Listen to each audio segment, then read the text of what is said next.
Hey, what's going on, guys? Jay Demo here, and today I have some great news to bring you. Just kidding, that's my awful T. Martin impression. But no, seriously, today I just got a little video to bring you guys showing some of the best picture settings I found for the BenQ RL2460HT monitor. It's a gaming monitor with 1 millisecond gray to gray response time. The same settings would also apply to the BenQ RL2455HM monitor. It's basically the same monitor, just this one, the HT, just has some different features, I guess, with the stand and so forth. So, yep, let's get into it. So this is going to be for the best picture settings for Black Ops 3, and the console is PlayStation 4. And I say that because I think it might be a little bit different for, obviously other games, and different for Xbox One as well. So let's get into it. So first we'll start off with the BenQ monitor settings.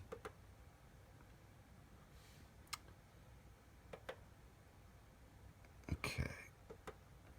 So the picture mode that I found to be the best as far as, color saturation and brightness and black levels and so forth is actually the movie mode, which I was kind of surprised to really find that was the best mode to use. I thought it would be the FPS mode, since it is an FPS game, but movie mode really just saturates the colors in really a nice vibrant way, but not oversaturated. So starting off the brightness, the default is 100. I turned it down to about 95. You could even go a little bit lower to maybe 90, but 95 seems to be a good starting point. Contrast, I leave at the default 50 option. Sharpness, I leave all the way down at the lowest you can go, which is 1. Anything higher than that, you kind of start to see some blurriness around the edges of objects on the screen. Instant mode, always on. That's very important. Black equalizer. Right now I have it at 2. I've gone up as high as 5. Sometimes this might depend on where you have the monitor. If you're getting a lot of light in the room, maybe you want to have this all the way down. If you have a weird viewing angle, that might also affect that as well. But generally, I'll keep it anywhere between 2 and sometimes 5, and even on certain maps where it's a little bit brighter, maybe I'll turn that all the way down. Okay, the below blue light and the gamma are both disabled with this option. Color temperature, I have it on user mode, and I've been playing around a lot with this lately. But right now, I think the best I found to work is 93 red, 95 green, 95 blue.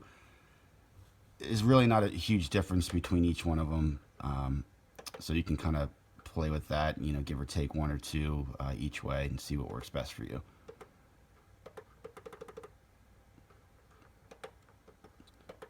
Alright, then we got, let's see, hue and saturation are also disabled. Reset color, no, obviously. And then AMA, you always want to have this on high. Premium will give you a lot of ghosting in first-person shooters, and having it off, you just won't get a good motion rate. And just a few more things here. Going into the advanced picture mode, like I said, was movie. Sense Eye demo is off. Dynamic contrast 0. Overscan off. Display mode full. And this is another important one. HDMI RGB PC range is really, disregard the PC part of it. The RGB range should be full, which is 0 to 255. That will give you the best picture with the best colors. And that is it as far as the BenQ goes. Now moving on to the PlayStation side of it. You want to go into settings.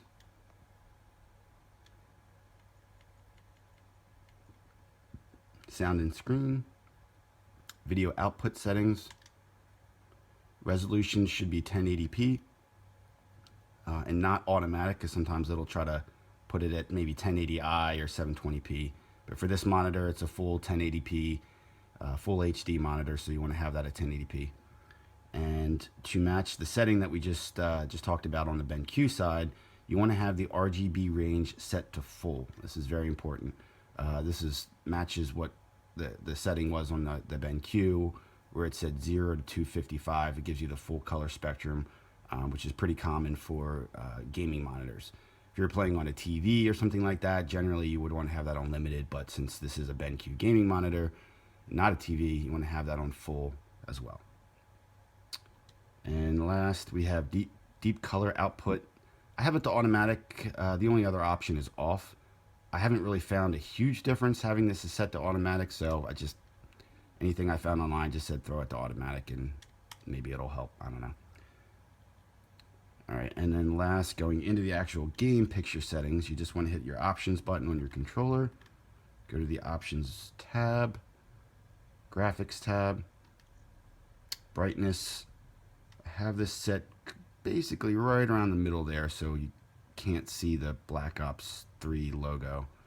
But you can play around with this. You may be a little bit too bright for you on the movie setting, so maybe you can adjust it down a little bit. But I generally have this, maybe right there, or maybe even sometimes a little bit below that. I like to play with my settings a lot, so generally it may even depend on the map and again how bright it is or how dark it is as to where I have this set. All right, guys, I think that about wraps it up. If you have any questions, feel free to reach out to me on Twitter. My @ is VG_J demo. Thanks, guys. Maybe I'll do another video soon. If you have any questions, just hit me up anytime.